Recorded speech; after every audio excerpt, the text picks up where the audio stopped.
The hob is quite a widespread bird, and it occurs throughout Europe, and during the winter months is quite often seen down in Africa where it spends the winter. They start to come in on the south coast, so they're one of our summer migrants, and very often their numbers start to build up at certain very favoured wetlands where they can get food. So it's really only when they're hunting for food that they become obvious, when they're darting about over wetlands collecting one of their favourite foods, which is dragonflies. And they'll even take unusual creatures like bats. I remember once watching as a hobby flew over my head almost at dusk and took a nocturnal bat and flew off with it, and I could hear the bat squeaking into the distance as it disappeared off to its fate. The hobby's scientific name is Falco Subbuteo. Subbuteo. Two favourite teams fighting it out. They play whenever you arrange a cup tie in your own home every day. And who's the winner? Subbuteo table soccer every time. Guarda.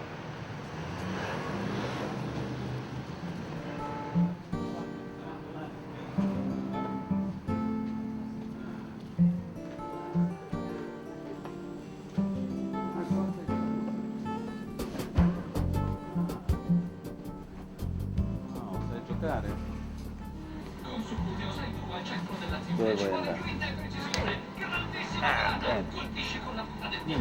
Sei trasferito. Dov'è il Subbuteo? Faccio vedere. Dai. Una confezione base.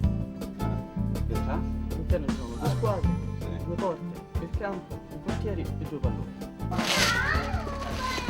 Arrivederci, grazie. Dai, metti.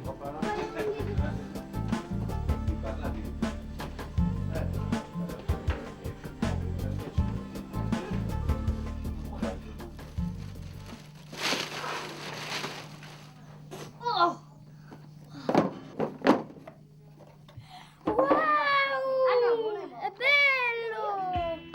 Il Subbuteo è bellissimo! Raffi, monta i giocatori. Ci sono quelli con i capelli e quelli calvi. Ecco qua!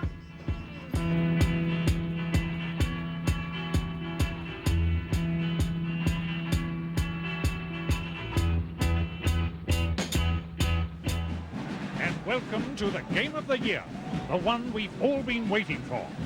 There's a capacity crowd here, the conditions are absolutely perfect, with an atmosphere that's really electric. And we're waiting for, yes, I think I can see them. Yes, it's the teams, here they come. Just listen to that roar.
My chances for the next World Cup in Malta are, I don't know, in the World Cup everything can happen.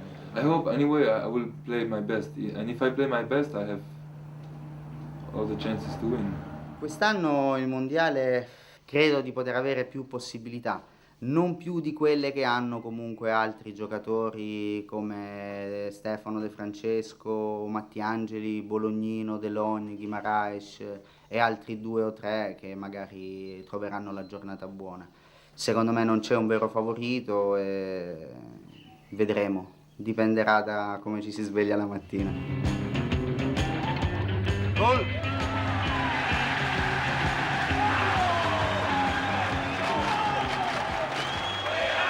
Originally, when Peter Adolph came up with the idea, he wanted to call the game The Hobby. You know, it was post-war, you've got fathers coming back from the war, trying to bond with their kids. It's a nice thing to bring families together. They wouldn't let him do that, they thought it was too generic a term. The whole point about trademark law is it gives you some exclusive rights over a name in respect of certain goods or services. So to deprive anyone else of the right to use the name The Hobby in respect of games would have been contrary to the terms of the 1938 Trademarks Act, which would have been the relevant legislation in place at the time. When the Trademark Office said that Peter Adolph wasn't allowed to use the name The Hobby for the game, he got around it by his knowledge of ornithology. His favourite bird was the hobby hawk, or hobby falcon, and the Latin name for that is Falcon Subbuteo.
My father died on 17th of March 1994 in Gibraltar. He was born in Brighton in Sussex, did various office jobs to start with the ornithology. He had an ornithological business. He was always very interested. Even when after he sold out, he always travelled around Europe on his bird watching expeditions with friends. Everyone who I spoke to who worked at Subbuteo when Peter Adolph was there has said that he was a nice man, he was a generous man, but a bit of a shy man. And I think a lot of people think of entrepreneurs as these big brash businessmen that you see nowadays. But I think, you know, he was quite a quiet man. He was into bird watching, which is a pretty solitary type existence. My father was a very ordinary man, really, and I think he could have made a lot more personally of it than he actually did.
My father discovered the game looking in an English newspaper, and my father has in his mind the idea of a toy based on the football.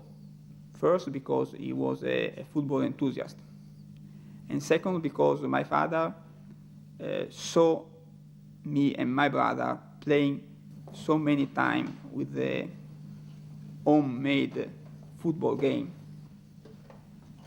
I remember that my father told me to to make a demonstration in his office when he was visited by people of a company making table games.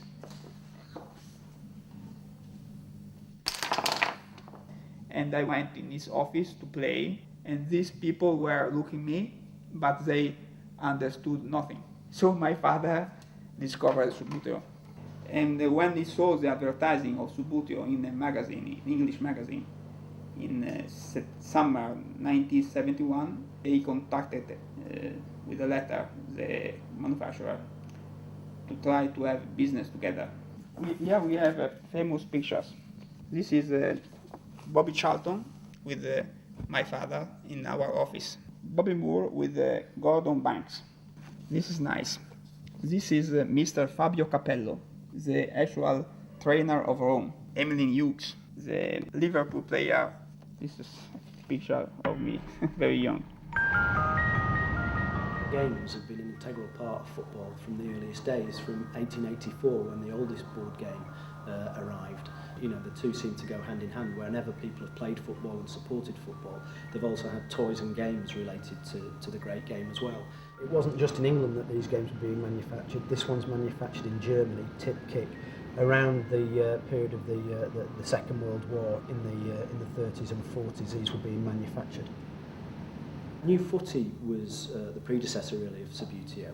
Obviously Adolph had seen New Footy, had seen how exciting it could be, the game could be. He took advantage of new materials like plastic for the bases of the players. Latterly people have criticised the creator of Subbuteo in possibly stealing those ideas. He may have stolen the idea, I don't know, but New Footy didn't have a patent for it. From what I've been down the patent office, I've looked through every single book. They did not have a patent out. So even if you did steal the idea, really it's New Footy's own fault. If you want to protect yourself, you take a patent out. It's not difficult to do. Everyone says that Subbuteo was invented in 1947. The first advert that appeared with the name Subbuteo was actually August 1946. And he hadn't fully got the ideas together. In the original patent, it says that the method of propulsion is hitting the players with a wooden spoon, similar to an ice cream spoon, and it's actually got that written in the patent. Nobody's ever seen that. There's no drawings of that, so it's quite clear that he hadn't fully come up with the idea when he applied for the original patent. As part of his business before Subbuteo, which was dealing in rare birds' eggs, he had gone on a trip to America. I don't know the exact details, but he was looking for some rare birds' eggs, and he got a telegram from his mother saying, I'm getting all these checks in, or postal orders, what am I going to do with it all? And he just sort of cabled her back saying, put it in the bank and we'll deal with it when we get back. So when he got back, suddenly he had to start fulfilling these orders. And obviously this game became hugely popular throughout the 40s and 50s. And this is Subbuteo in the 1960s, early 70s, and again this is the real boom time for Subbuteo. The addition of floodlights and all these other things, whistles, scoreboards, fencing. This is beautiful old box, 74, 75. Continental flood lighting, the things with lights inside. Wow. So you can see, we have here the floodlight. The spread of the game throughout Europe started with Subbuteo in the late 60s when they started getting agents in various different countries. Sometimes it would be agents who they'd gone out and sought, and sometimes it would be people who came to them. A good example is Parodi in Italy, who had seen the game advertised in a magazine and had bought a set for his children. And I can remember very well that everything was so charming. The looking of the box, all details, very English, very special. And so in the Saturday night we studied the rules, how to play, and Sunday in the morning we put the Subbuteo playing pitch on the table, and we started immediately a match. They played the game, he'd liked the game, and he came over to Tunbridge Wells and said, I'd like to be an agent for it in Italy. So this used to be the house here? This used to be the house where they actually lived. Right. And he was very into bird collecting. So when he moved out, we found all these birds' eggs everywhere. The building in the back he used as an office. Peter Adolph started the business in his mum's back room. It stayed a cottage industry really up until the early 80s, because it wasn't until they brought in the manufacture or the high-speed printing of the players that they stopped using the outworks and it stopped being a cottage industry. So he's seen the development of that game over that period. It was basically a very small box. It had in it metal goals or metal frames for the goals. The players were cardboard, which were not cut out. You had to cut them out yourselves. There was no pitch. Most people would then draw the pitch themselves onto old army blankets, which there were obviously a lot left of after the war.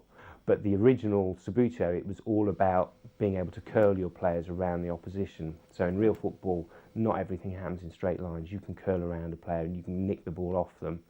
And with that original design of the players and with the old army blanket, because it had a bit of give in it, which the later base pitches don't really have, you could do things that you couldn't do. There's the rules. There's a date for you, 1950-51.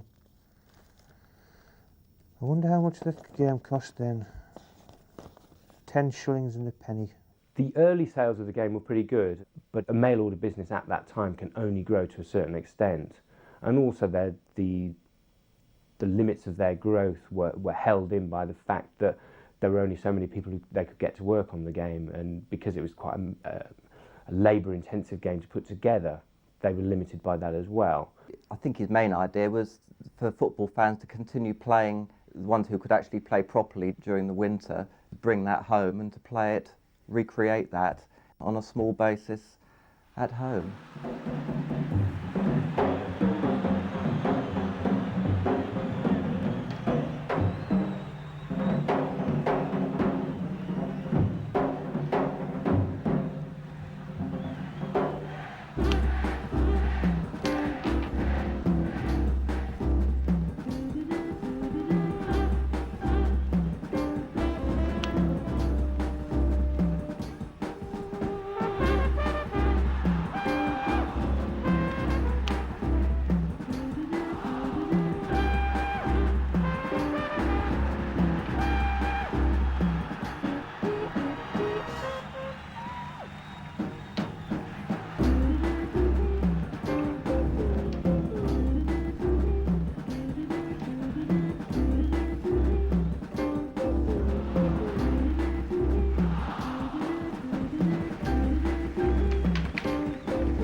Waddingtons first came into the picture in the late 60s. They were interested in expanding the games that they produced. They're probably best known for Monopoly. They came down to Tunbridge Wells. When they originally spoke to Peter Adolph, he only wanted to sell them 35% of the business. They said, as often happens in these cases, look, we'll buy the company, but you'll be wholly owned subsidiary, but you'll still be the managing director. You'll still be in charge. You can make all the decisions, but we will still be around and we'll okay the decision, so you won't be totally autonomous. The general figure is about 250,000, which in 1969 was a lot of money, sort of probably close to £10 million in today's figures. So he was, at the time, it made him a very wealthy man, and he was still in control of the company. When I went to Waddingtons, it was still down in Kent, its original home. It had 3 sites: manufacturing, marketing area, distribution, and another manufacturing site by people doing handwork, assembly, hand painting. This is what I believe is the first Subbuteo set. Membership to the Table Soccer Players Association. So the sport in its infancy was going on then. So Peter Adolph was very shrewd. He understood how important it was for the game to be played as a sport as well. He was very keen for there to be a level of organisation and a link between the people who played the game and the people who made the game. So he would encourage people to have their own leagues and to affiliate to Subbuteo, and to send in their results of their competitions and so on and so forth. And they initially had a thing called the Silver Cup, where people could send in the results of their leagues and they would pick the best player in the country and he would win the Silver Cup. When Waddingtons took over, they really wanted to promote the game, obviously, because they'd spent a lot of money buying it and they wanted to push it. The sales of the game had rocketed because of the World Cup in 1966. Anything to do with football after 1966, when England won it, was going to do well, and Subbuteo was no exception. And then they started introducing regional competitions and national competitions, and they had the first Waddington World Cup was 1970. The players in Subbuteo played the game seriously, who have formed clubs at home, etc., and became champions. Subbuteo, Waddingtons supported them, backed them, in that we paid their expenses to go to the World Cups. In fact, we paid for everything. And although it was a World Cup and it was a high standard, it was something to aim for, a lot of the top players didn't see it, or especially when as time went on, and in the later 70s and 80s, didn't see the Waddingtons World Cup as a true test of table soccer, because you had to use Subbuteo equipment. You had to use the Subbuteo players, it had to be a Subbuteo goalkeeper, and so on and so forth. And as time went on, the top players started developing their own players to suit their own style of play. One of the most famous examples of that is Willie Hoffman, he won the Waddingtons World Cup once, but he won the European Championship 6 times. The Europa Cup back then was the competition, because there was no World Cup organized by sports organization. It was just organized by the company, by Subbuteo, who produced the game, and that was more a commercial thing, more a commercial event, the World Cup as itself. So the real World Cup, as you want, was the Europa Cup, and I participated in that 10 times in a row. And in '84, they needed to get a new trophy because I had the pleasure to keep it. I won it 3 times in a row. The worst memories that I have are related to cheating. At one of the commercial World Cups, that were organized by the company. The company wanted, for obvious reason, also somebody to win that World Cup that they could then, market well. I understand the position. But of course, as a sportsman, I was very disappointed to see, how referees then were cheating, and even down to the final, not accepting goals of opponents that they really wanted to see winning, and that was bitter. That was disappointing. But it was not a company strategy or something like this. It was just individuals who thought, they want to help Subbuteo to promote it, and in this context also favor one person or one opponent against the other. The game got to such a high level in the sport that the players wanted a bit more involvement, and everyone was accusing Waddingtons of fixing tournaments and fixing games. Well, there's no way that could be done, because all the draws were done openly, all the players were there by merit, all the referees were the sport's own referees, it said, because Subbuteo and Waddingtons did put a heart and soul into the product and helped the players and built it up into such a peak. It's one of the most well-known soccer kids' toys, names, brands, whatever you call it, around, and has a lot of good memories for a lot of people. It happened to me too. I was also playing 3 of these commercial competitions. One of them I won, and in the final game I played an Italian, of course, a big market, and Switzerland, very minor and uninteresting. And so the last thing they wanted is that this Swiss is winning this cup, So I started to play, and it was very obvious, that this referee was starting to maltreat me and, calling foul play of mine that was nothing, actually absolutely clear. And initially I was a bit disturbed, and I thought, okay, maybe it was just not his best day. But after 5, 6, 7 minutes into the game, and that's already sort of half of the first half, right? That's a long time in the game. It came so obvious that I had to say to him, look, either you play fair here, or I take my figures and I leave the pitch, and you have the scandal. So he changed his behavior, and it became a fair referee. And who won the game? I won.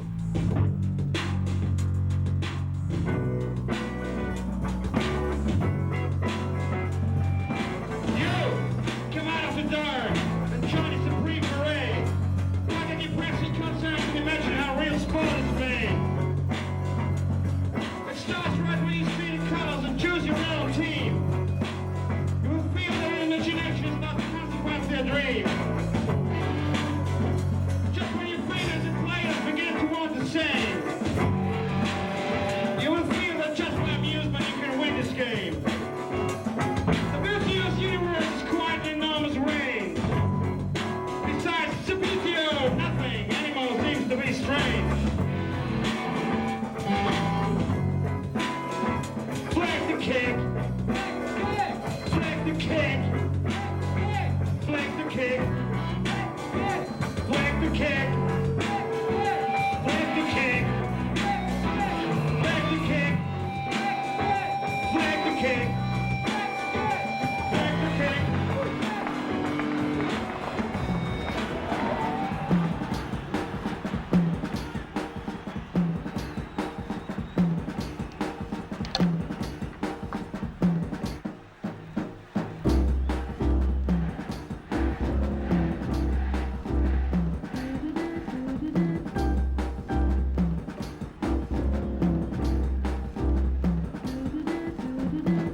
I just got those in. I had a guy from England make those for me.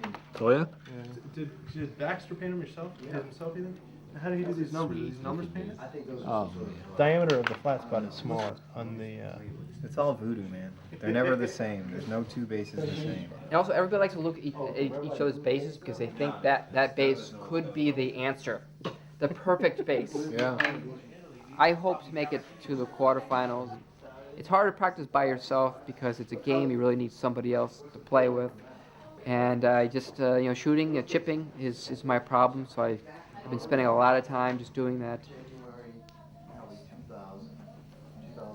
So the 4 seeds are Greg, Rick, Eric, and our gym team. Makes sense? Yeah. 4 seeds? 4 seeds. We'll play the group, and then let's say like the winners, the group winners will go up to the quarterfinals. The bottom will go down to the Mary Jane. What about tables and time and the amount of time that we have? Would that be an issue? Well, for adding another round of matches. I would say probably 6 hours of just just playing. So, but with 7 tables, you could do it that way. Yeah. Okay, so Greg A. Yeah. All right, and then Eric B, Rick C, and Jim D. So you get the official posting on the board. There it is. Greg Dinehard is the official #1 seed in Group A. Yeah. In Group B, we have Eric Walton. In Group C, defending national champion Rick Wilcox. And in Group D, Connecticut's own Jim Taylor. You know, let's put the Giffins in a stack. Or, no, it doesn't matter. No, that's okay. Yeah. 4 part. You in 4? Yeah. Okay. It's very painstaking. If you guys don't mind, I'm going to turn these around, and that way I'll be able to find. All right, going in Group B, paired with Eric Walton and Jimmy Theodosio from the New York City club, Nick Giffen. We're a bunch of grown-ups that play a kid's game and take it way too seriously. Most Subbuteo players would be first to admit that. But the amazing thing that's happened is that it's become an outlet for competition. People come in from the outside and say, what are you doing? And it's true. We sort of have to laugh at yourself every once in a while and say it is a child's game. And we are, if I lose a match at a game of Subbuteo, I mean, what, should I be upset about it? And on the same token, if I win a national championship at a game which was really designed for kids, should I be proud of that? And you do have to laugh at yourself a bit because it is a bit silly. But at the end of the day, it's great competition. And mentally, as I said before, it challenges you like no other game I've ever played. We're installing the metal goals that we made because we need to have metal goals for the tournament. We just finished making these last week, so now we're installing them. I may not be the greatest player, but that's what I have fun with. These things never start with us. I did? No, I'm in the hole. Hey guys. Unfortunately, you don't have as much opportunity to prepare well for the international tournaments because the level of competition here is still behind Europe. When you go to Europe, you're required to make flicks that you never are required to make here. They are faster, they're tactically superior. You know where the ball is? When you attack a certain way in the United States, you get a shot on goal. Whereas if you attack that same way in a European tournament, there's no opportunity. So it's a great challenge, and I wish that I had an opportunity to spend a year in Europe to really play the top players and try to advance my game. And bring it up. We here in the U.S. can't be as ruthless and competitive as true sports players probably should be, because we can't afford to drive people away from the game. You're hanging in there. It's the first match of the day. It's a long day. It's probably not your most important match in the first round. The hardest of. That's a good way to get. No, it's. If it's okay if you play a single player first, you're going to get warmed up very quickly. The best players in the country will play the newest players at the tournament, and they'll both have a great time because the new players learn and the experienced players teach, and they both enjoy the process.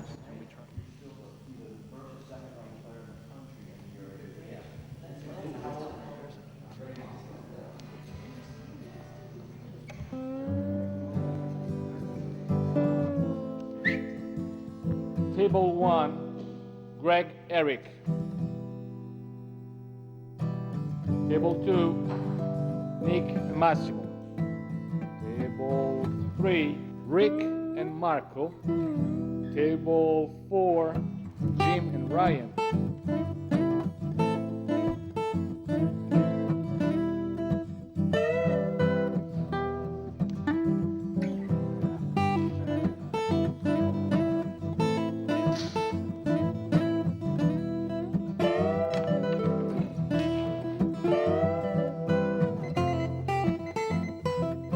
How has it been for you? Well, it started off very well. I finished first in the in group play, won all my 3 matches, and I met Ryan Bach, a fellow club member, in the quarterfinals, and I just met my match, flicked a little bit better, made some bad flicks, and paid for it in sudden death. Yeah, fellow club member. I'm disappointed, but not too upset.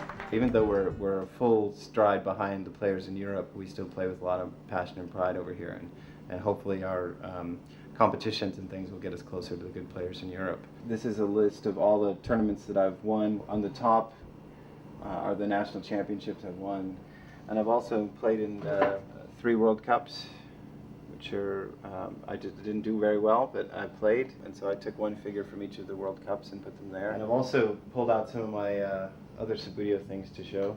Training kit and the benches. Would you pay $6.99 for a trophy? I would. Subbuteo became much like train collecting in the 70s, and this is the VIP Cup presentation set.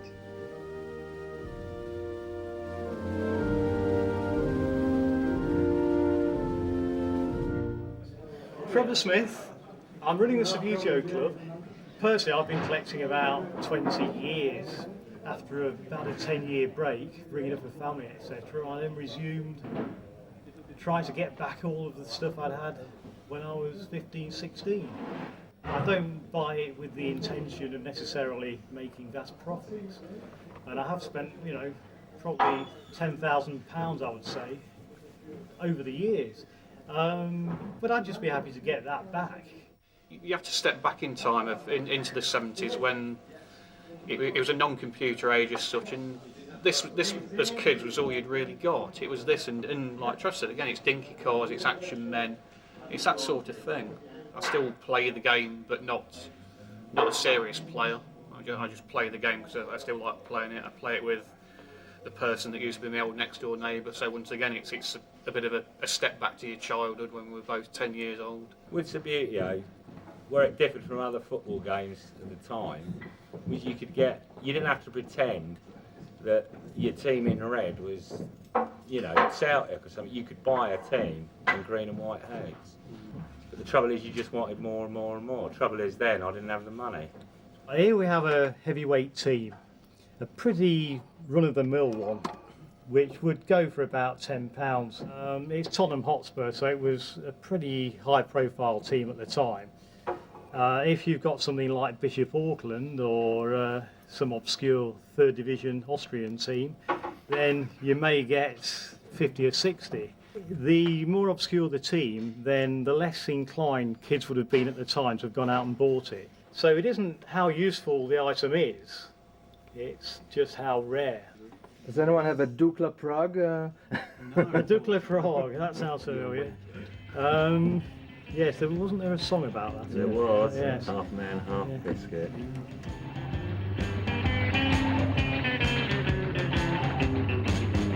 And he managed to get hold of a Dukla Prague away kit, cause his uncle owned a sports shop and he kept it to one side. And after only 5 minutes, you'd be down to 10 men, cause it sent off your right back for taking the base from under his left winger. Come to half-time, you were losing 4-0. Each and every goal, a hotly disputed penalty, so you'd smash up the floodlights, and the match was abandoned, and the dog would bark, and you'd be banned from his house. The song, All I Want for Christmas is a Duck of Prague away kit. Well, I see it as a lovely song about being a boy. It's lovely, really. And I still like it to this day.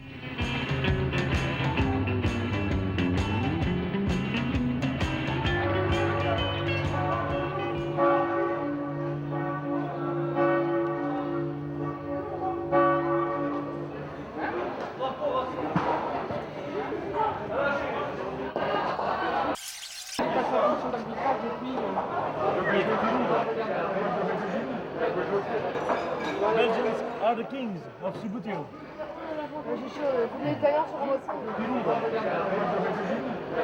Ouais, mets ta main, bien joué.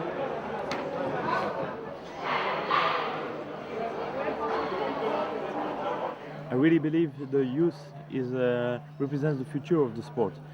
Personally, as a president, my goal is to attract a lot of new players in the youth category.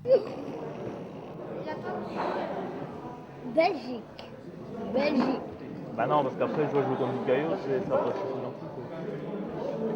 se Je t'avoue, normalement, je passe. J'espère. Hein. J'ai gagné contre Mathieu Marler. Ah, t'as gagné ce matin, ouais. T'as fait combien? 1-0. Ah, c'est vrai. Just a naked player with a fancy short. They're a Rasta. And in the back you can read a spliff a day keeps doctor away. A lady with a, silicone for the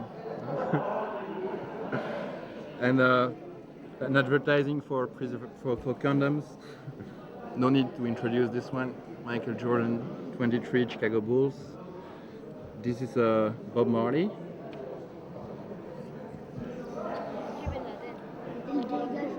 And this used to be Ayrton Senna, the F1 driver, and Ben Laden. I think table football is a good game or a good sport because you learn not only the laws of competition. It's like in your life, you always have to fight to be the best. In table football, it's just the same. You have to practice to become better and better and to become a champion.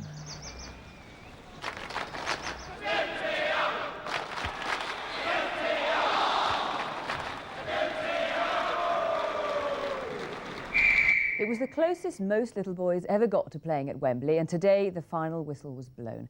The makers of Subbuteo have announced they'll no longer be manufacturing the game. Flicking a little plastic figure around a felt pitch, it seems, has lost its attraction in the age of the computer game.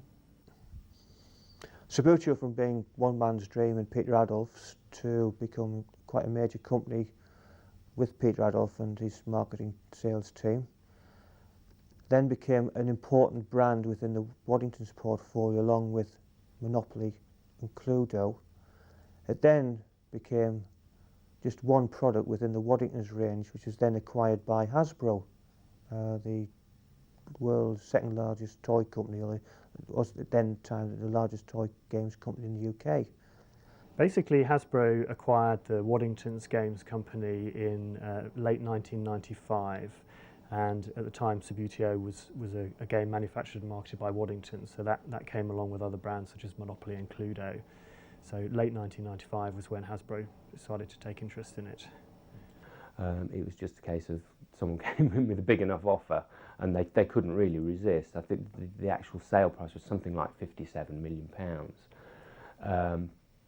How much of that was for Subbuteo is impossible to tell because it wasn't split down. And to be honest, with Hasbro being an American company, I'm not sure how much they were that bothered about Subbuteo. It was just one of the things that they got with the package. Well, one of our business strategies on a global level is to really make the most of what we call the core brands, which are the products that you and I remember from childhood, whether it's Action Man on the toy side or whether it's Monopoly, Cluedo and so on.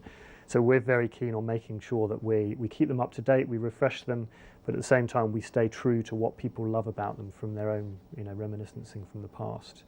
And Subbuteo is one of the brands that falls under that. And then that's led us in the last couple of years to look at how we can essentially reinvent the game for the 21st century, keep all the things that the enthusiasts love about it, but also bring some stuff to the game for today's kids who are weaned on video games and electronics and so on. Hasbro have used the Subbuteo brand on various different products. They had a Top Trumps game, which, you know, Top Trumps is a reasonable game, but it's nothing really to do with Subbuteo. Subbuteo is all about flicking football. They also brought out a game where it's for 2 players, where you put your fingers in the shorts of the player, they run along and they kick this ball, which is really, it's a game for 2-year-olds. And to put the Subbuteo name on that, it was embarrassing, I think. And I'm sure that people at Hasbro would look back on that and think, well, hold on, we've got a valuable brand here, we need to protect that. But at the moment, it's not clear how they're going to do that. They are putting the Subbuteo name on games which are nothing to do with the game. If you go into many football shops, club shops linked to football clubs, you'll see that there's stickers with little Subbuteo players on, or there's mugs. So they know that people are interested in the brand, but they just don't seem to have a plan at the moment for using that. Hasbro had a great understanding of what Subbuteo was about. The support which they put into it, and the understanding and knowledge and backup they gave, was phenomenal, and it did extend Subbuteo's life through investment. And the very fact I was made brand manager for Subbuteo, and I looked after other sports games as well, and they had appointed brand managers in all the major European markets and launched it, was something which Waddingtons was not able to do. Sophistication of video games, particularly the myriad football variations which have appeared over recent years, is largely to blame for Subbuteo's demise, according to the manufacturers Hasbro. It seems youngsters today would rather press buttons than scramble around on all fours, lining up a free kick. We saw, coinciding with England's defeat at Euro '96 and the growth of video games, we saw the brand starting to decline quite rapidly. And really we were putting the question out there as to whether there was still enough support to make this a viable ongoing game. In actual real terms, in economic facts, it might be not that easy to promote the game these days, because they face hard competition with computer games and any sort of activities that, you know, take the kids away from playing games like this. They probably prefer to play the FIFA game on the computer than to actually flick some figurines. Well, there is no challenge, in my opinion, between video games and Subbuteo, because to have a challenge, you have to have at least 2 opponents that start from the same position. That on a regional selection for PlayStation, there were something like 1,000 kids. Regional, not national, I would say local. I mean, 1,000 people for a PlayStation selection or tournament, I don't know what it was. It's something that is not in our possibilities, so there is no contest at all. Put so much effort into the brand to make it work, and it did work for a short term, but then along came electronic games again, and we looked at the brand, and I actually worked on a report which recommended Subbuteo hasn't got a future. So I effectively signed my own job redundancy. But that had to be the realism of what it's about. Well, I think when Hasbro took over from Waddingtons, I think they were very interested, and obviously their top priority is to manufacture the game as a toy for children. I think unfortunately these days, as I've stated before many times, kids these days grow up on a diet of television and computer games. You know, back in the 70s and 80s when Subbuteo was really popular, you know, that's what we were brought up on. We didn't have the computer games, and everyone seemed to play Subbuteo. I think, you know, the older generation, I think you ask anyone in the street, you know, what they used to play when they were kids, and, you know, a lot of them will say Subbuteo. So I think it's just a cultural change at the moment. The only kids will get Subbuteo sets are fathers who want a Subbuteo set for their sons to play or daughters to play with. I think the answer to how to get kids off the video game and onto playing Subbuteo is really all about the live competitiveness of it, as well as the sort of 3D tactile theatre of building up your Subbuteo area, creating the league and so on.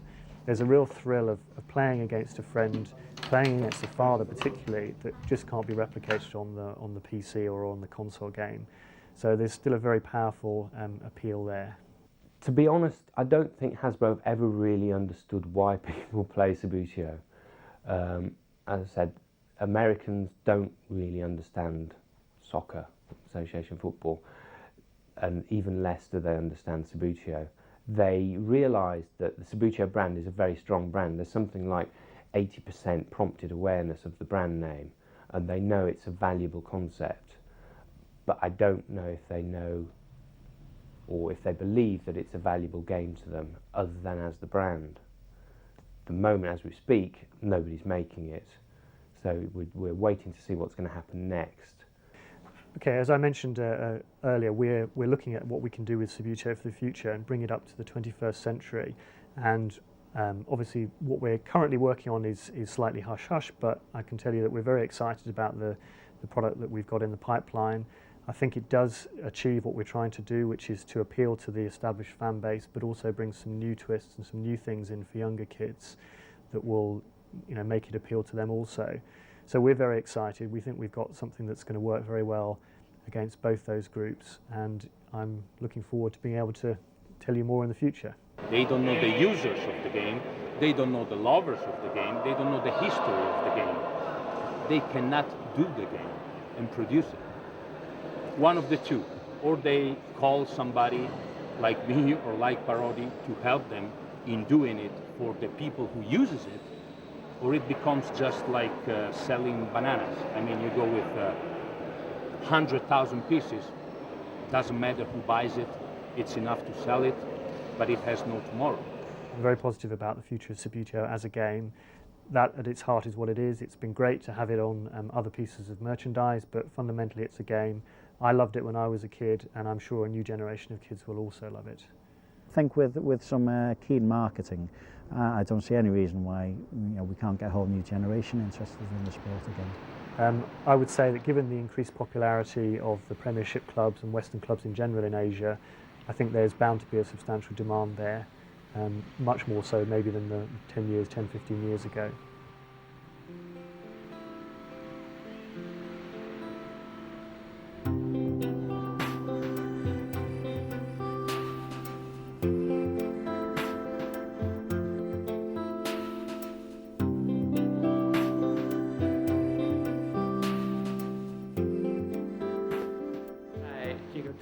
东北或者在俄罗斯地方，他们进行繁殖。雁隼每年的春天大概是5月份，能够就迁徙经过我们这个地方，然后秋天的呢，它可能是从9月份开始就一直迁徙，一直到10月份都能在北方看到。然后它们主要是在中国的南方，一些省份越东。更远的话，可以到像东南亚啊、像缅甸啊这些地方去度过他们的冬天。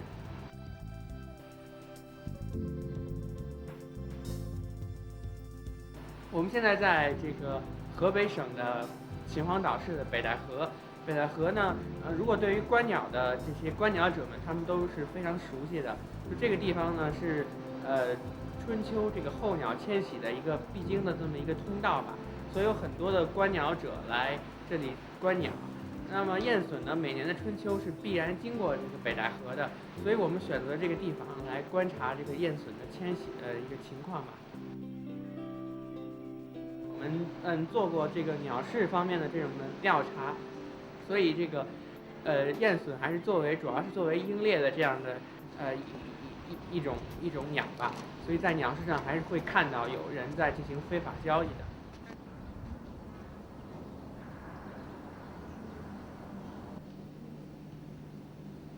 有一个朋友看见那个市场上有卖的，所以呢，这个鸟放在一个非常小的那个小笼子里头，所以呢，尾巴全都磨坏了，所以他看着实在太可怜了，就给买回来了。My name is Yuki Chong. I work as a sports center manager. Well, actually, I'm surfing around the website, and I found it is very interesting. So I try to start contacting with the FISTF, so they got reply to me. So I order some of the Subbuteo from the website and then start our team of game. Now there are 5 players in Hong Kong. My name is Chang Long. My surname is Li. In Chinese, Li Changlong. My career is a social worker. in Hong Kong, the families working very long hours. So we think these games can be enhance their relationship through the games, through playing. But also the game is not a very not a strong exercise, and can be invite the different generation to play in these games.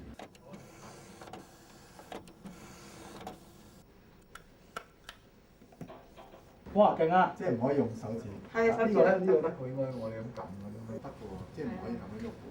咪就咁射啦。係咯，就係呢隻嘅啫喎。 The top players and Vincent come over to China. That will be help a lot in the development in China. 選擇乘搭機場快線 Hong Kong. Doors will open on the right. Please take all your baggage with you. Thank you for choosing the Airport Express. Hello. Thank you so much. Thank you.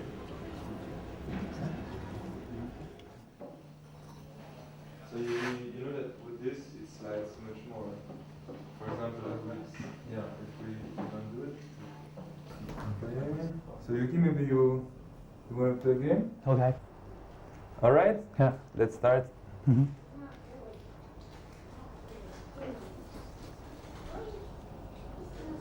Okay. You can move your players only when I hit the ball. So I hit the ball only once. You make one defense. That's good. But this one is not allowed. I mean, you have to wait until voilà. Now you can make one. Voilà. Alors, I noticed that you make a flick and then you take your hand back. I mean, that's not good. I mean, first of all, you have to you should. When you are defending, you should hold your goalkeeper with your left hand and always keep your hands here, because the fact is that I can play very fast. I can do like this, you know. And if you are here, it's too late. I mean, you will lose a lot of time. So what is the best thing to do? For example, if I have the ball here, have already your hands close to here, close to the player, you know.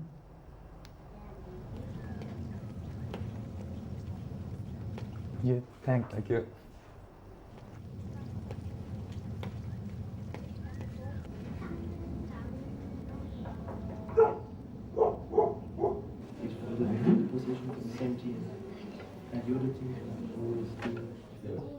What you can do if you want to practice is just take one figure and the ball and just practice to touch the ball from short distances or longer distances.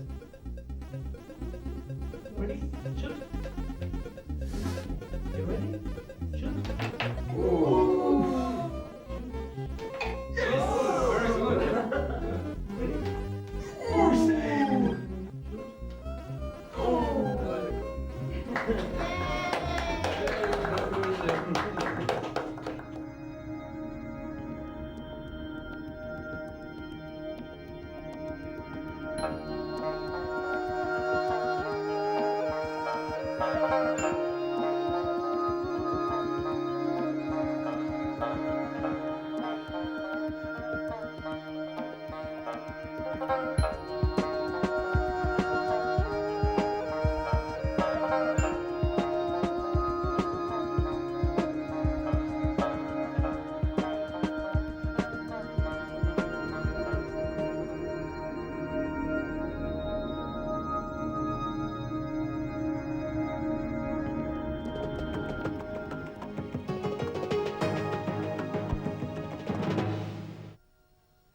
晚上好，观众朋友，欢迎收看今天的晚间新闻。今天是2004年2月9号，星期一。首先呢，一起来看看今天我台播发过的主要新闻内容。2月1号，我市斗门区前坞镇三里村一鸡鸭养殖场发生家禽群体死亡现象。2月8号被确定为高致病性禽流感疑似病例。疑似疫情发生后，我市迅速采取了一系列果断措施。目前疫情已得到控制。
So, as you know, we are coming here to promote the sport of table football.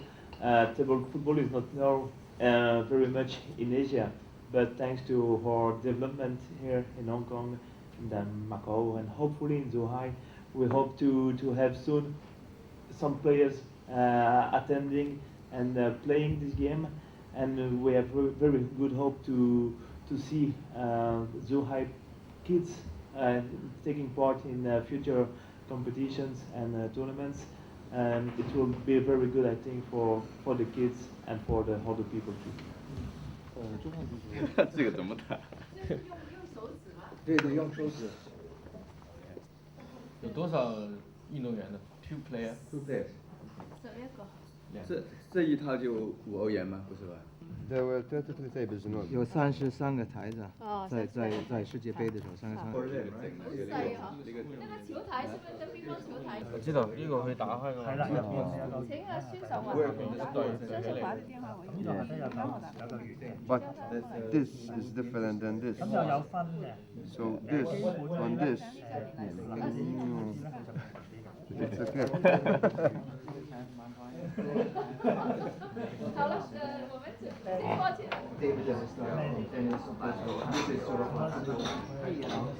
一些年轻的，还有小孩，就是把它作为运动。他出海，他这个很咸的一个东西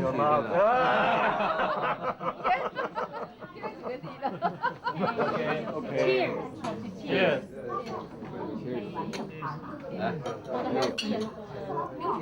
Thank you. Could you photos China?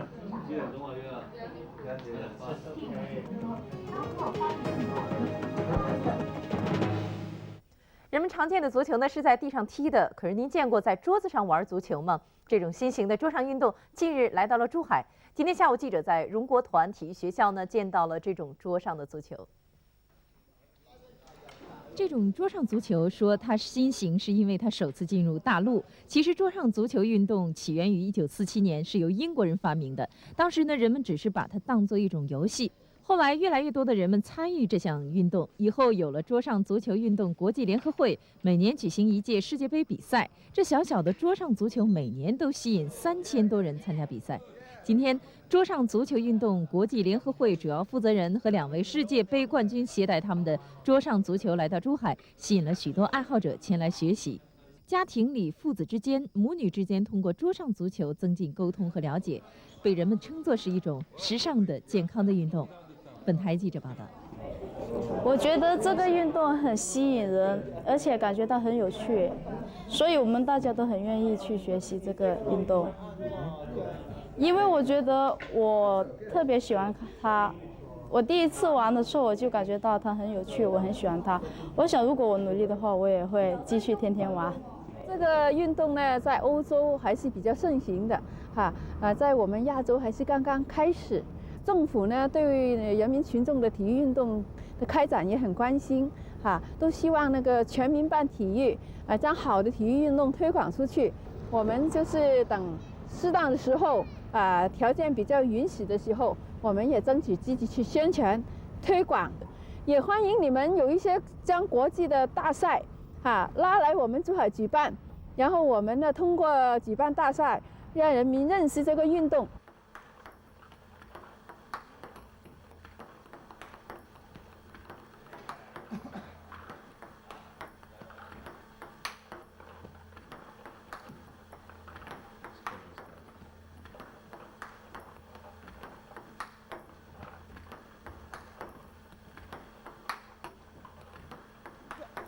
场地限制比较小，不像网球、高尔夫这很多所谓贵族的活动，受到很多这个场地的限制和消费能力的限制。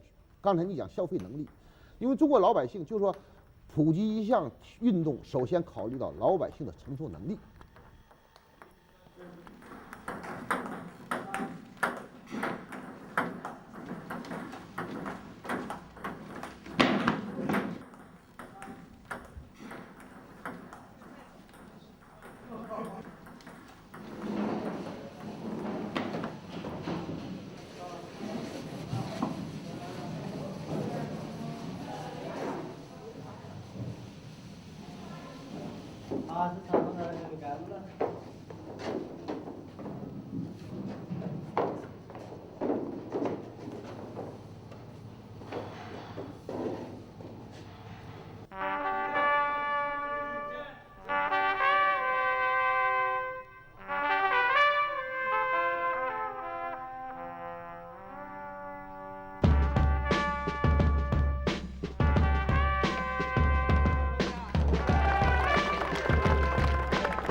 I'm really convinced that the game has a great future in China because people are really interested about new sports and all the sports in general.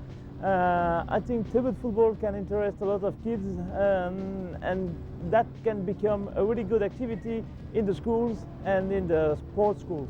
All that is needed is just little help from us European or players, normal players, to introduce more and to coach more, and maybe even the equipment. If they are supplied with good equipment, I think in this country they will make future about the sport. If the Chinese people can form an association here, it could be very good. The world of Subbuteo is at the moment basically in Europe, a bit in the United States, so it would be very nice to develop the game here in China. The one and only problem for the future is only the marketing of the game. I believe that if we can have agreements with more companies to produce the game and to distribute it correctly, the game has a great future. Propose myself to be a coach for the future Chinese champion, if it's possible. So yeah, I would have maybe to spend some time here and trying to make them improve, and I would be very pleased to do that.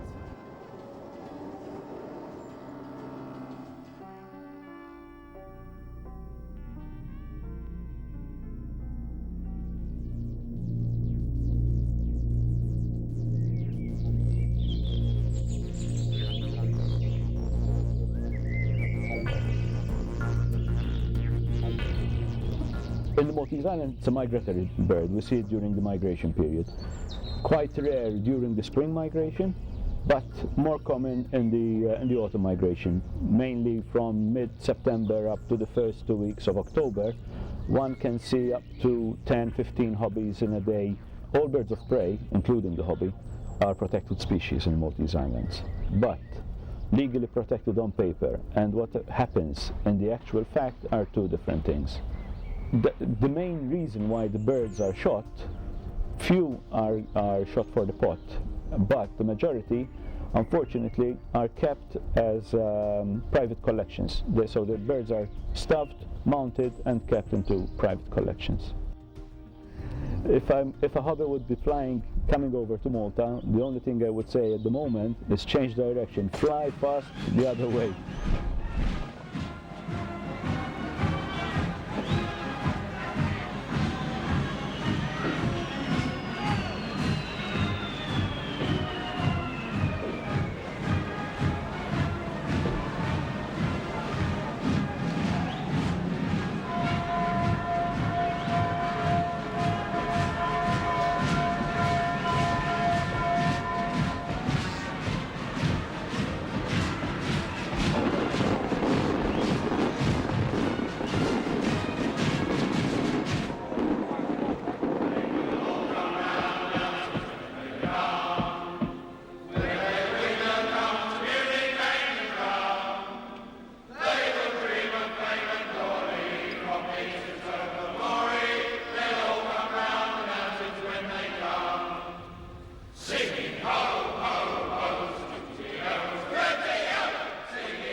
As regards if we're going to be an Olympic sport, it's difficult. It's difficult, but we have all the requirements. I'm sure.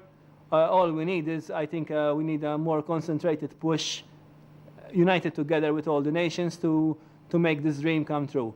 Well, there's been rumours in the past of Subbuteo becoming an Olympic sport, and I think that'd be fantastic for the game. I think there's probably pluses and minuses. I can see reasons why people might scoff at that, but I think there's that it's a very competitive sport that's taken up by many nations across the world. There's some very talented people out there, and I think the Olympics would be an excellent showcase for the sport. 5, 4, 3, 2, 1, break. Playing my first match for England, it was a big thrill. Obviously, winning local competitions is excellent, but to actually represent your country and play there. It was a 3-0 defeat against one of the Portuguese guys, but it was just such a thrill playing in a World Cup and playing for your country. And luckily enough, I managed to win my second game.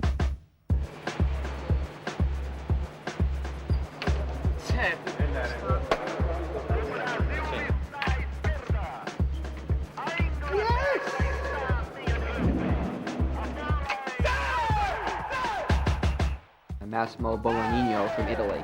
Right now, Massimo is the most creative, imaginative player who can score a goal within 3 or 4 flicks, from one end of the pitch to the other. The plays he does, he says it just pops into his mind. He has no idea what he's doing, he just does it, and he's very good at it. Gilles Delon from Belgium. Gilles is the defending World Cup champion. He plays the game more like chess, but he can take 2 or 3 very quick flicks and score.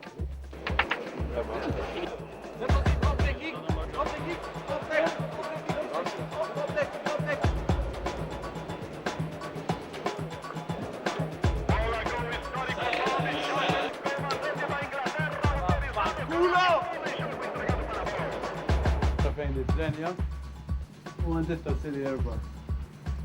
Jiena l-logħa Subbuteo għalija hija nista' ngħidlek il-mara tgħidli l-ewwel is-Subbuteo u mbagħad il-familja. Ġeneralment jiena nipprova fimni barra minn Malta mhux hawn Malta, x'hawn Malta move normali, ġejt mort tal-lob, titkellem ma' sħabek. Ġeneralment barra minn Malta nħobb noqgħod ħafna kwiet jiena, speċjalment qabel ma mmur għall-lobbiet. Nipprova nikkonċentra x'se nagħmel għada. Hija parti mill-logħba tagħna li tkun kalm biżżejjed ħalli inti ma jkollok daqshekk pressure fuqek. Hija sirt jiġifieri m'hemmx preparamenti, sirt jiġifieri kemm ġast noqgħod daqshekk kalm. L-importanti li l-ewwel ma kif inqum filgħodu nieħu kaffè ħalli jirrileksjani.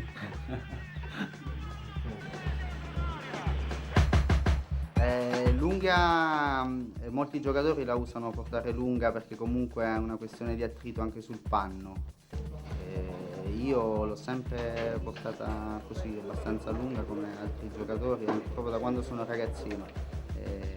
Ormai è diventata un'abitudine giocarci, mi aiuta in alcune situazioni del gioco, mi aiuta nella sensibilità del tocco. All'inizio mia madre mi ha sempre seguito, da quando ero ragazzino veniva a vedere tutti i tornei quando giocavo vicino casa. Adesso ho la fortuna di avere una ragazza che si è appassionata con me, tant'è vero che gioca e condivide con me la mia passione.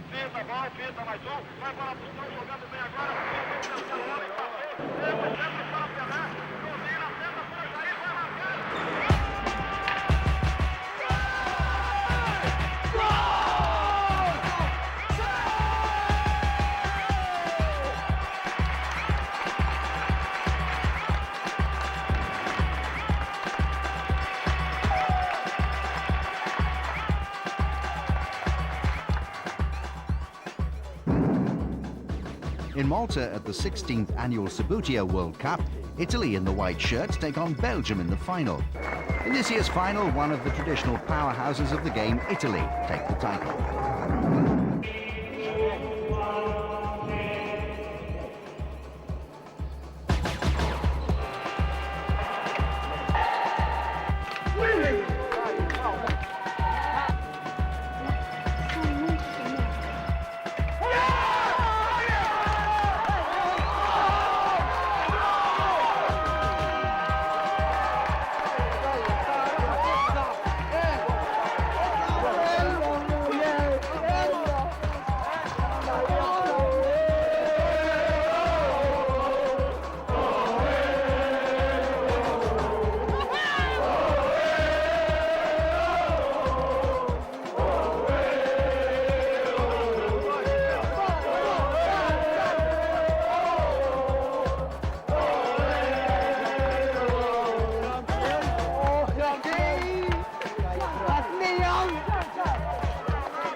For me, it's a sport. Some people, Massimo Contorso, feels it's a game, but it's the attitude you take towards it. It's a game where you put a lot of things that are important in different sports, because you can consider Subbuteo a mix between chess and pool and strategy, football strategy. Even some smart tricks game. It's a mix of many things, but it's not a sport. Sport is maybe something more than Subbuteo. I think it is a sport. After all, sports is for fun and enjoyment. Sports is what the ordinary people, what the man in the street believes in. And I think that if you ask the ordinary man in the street, out of 10 people, 8 would say yes, it is a sport. I think Subbuteo is a nice game that can become a hobby, a nice hobby for all age. I think Subbuteo is not a sport. If you call it a game, people wince. So call it a sport. One of my friends who is a colleague told me about one of his tales on the Subbuteo table. Apparently he wanted to sort of pin down the corners of the mat because he used to play on a carpet, which as Subbuteo players we all know is not the ideal surface. And what he used for this was some safety pins, which he pinned to each four of the corners of the pitch. And in a particular passionate moment, he lurched across the table, and one of these safety pins managed to sort of find itself ridged on his left buttock, and he had to go to hospital to have it surgically removed. So Subbuteo has a very significant, it's a very significant childhood memory for him, let's say. Okay, that's fine.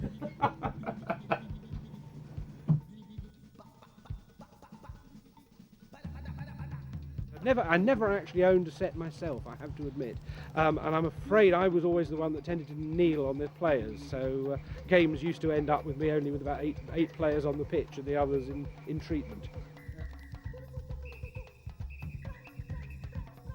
Yeah, my experience with Subbuteo, I was suffering it really with my son, who's now 30 years old, Jesse.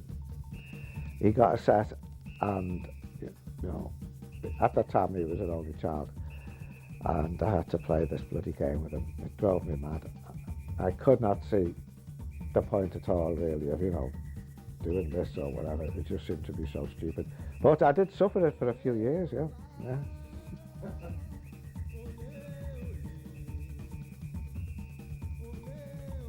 Subbuteo is absolutely the best game ever invented, ever. It's better than making love.